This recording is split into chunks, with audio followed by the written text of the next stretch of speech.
So, what if you could take a scientific paper from, say, 140 years ago, written way before computers were even a thing, and actually run its experiments on your laptop today? It sounds a little like science fiction, right? But it's the true story of how a piece of scientific history was brought back to life as modern executable code. All right, let's go back in time. We're talking 1884. What you're looking at is the original diagram from a paper by S.J.M. Baer. His idea was pretty wild for the time. He wanted to send telegraph signals, but not through a wire, directly through a tub of water.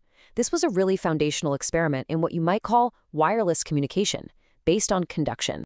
But this brings up a really fascinating challenge. I mean, how do you actually check the work on an idea that's described in 19th century prose? And maybe more importantly, how do you push it further? Build on it? Well, a modern project called DB Bun decided to take on that exact question, aiming to build a bridge between two completely different scientific worlds. To really get what they accomplished, we first need to appreciate the puzzle they were working with. So let's take a look at the original experiment just as Baer described it. This is the then. Just listen to the language Baer uses here. He's talking about opposing polarity and an inviting or downhill route for the electrical current. It's almost poetic, right? It's filled with this amazing physical intuition, but it's definitely not a mathematical formula you can just plug into a computer. This is just how science was described in a pre-computational age.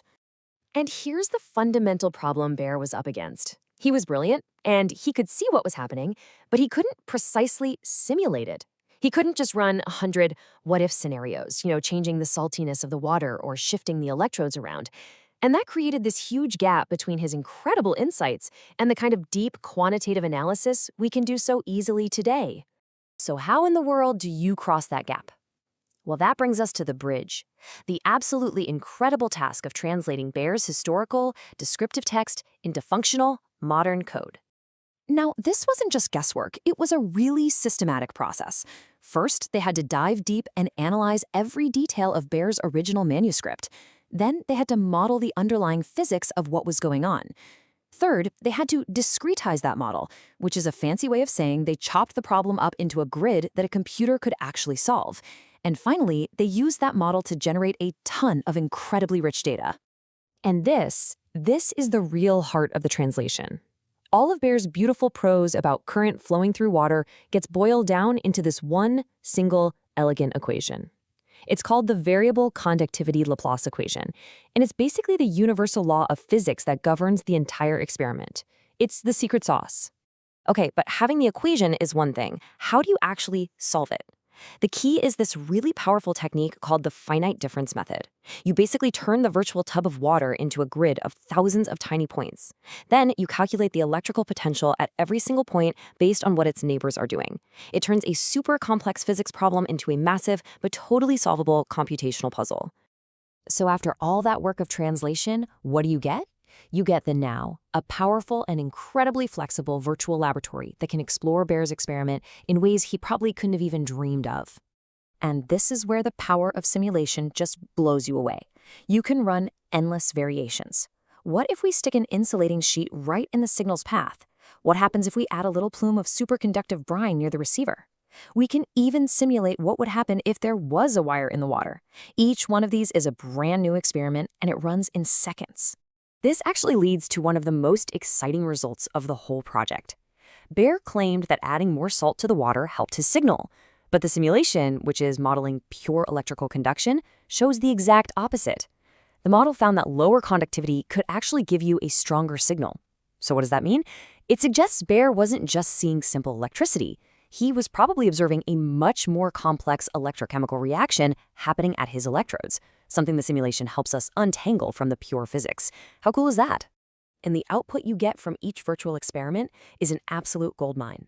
It's not just one number. You get all the raw spatial data, you get time series recordings, plain language summaries, and even ready-to-use pictures and graphs.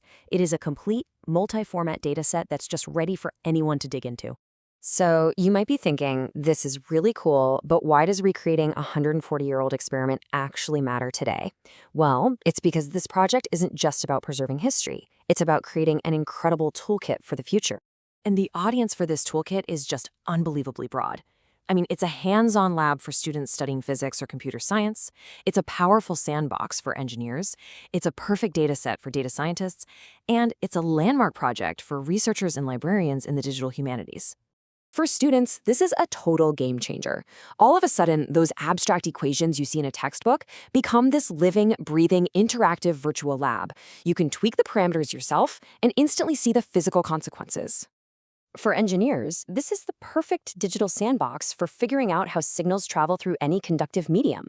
The same physics applies to underwater communication for drones, to geophysical sensing deep in the earth, or even to bioelectric signals moving through the human body. And for all you data scientists out there, this is pretty much a dream data set. It is clean, it's structured, and it's all generated from the known laws of physics. It's absolutely perfect for training machine learning models to act as stand-ins for the complex simulation, or for tackling really tough inverse problems. When you step back and look at the big picture, this project represents a really profound shift. We're moving beyond just reading about scientific history. We are now actually able to re-execute it. The researchers themselves said it perfectly. They've transformed a pre-digital manuscript into a fully reproducible computational laboratory. History is no longer just something you read in a book. It's something you can run. Which leaves us with this final, amazing thought. If we can bring this 1884 experiment roaring back to life, what other foundational scientific breakthroughs are just sitting there, dormant in archives, waiting to be translated, simulated, and understood in ways their creators never, ever could have imagined?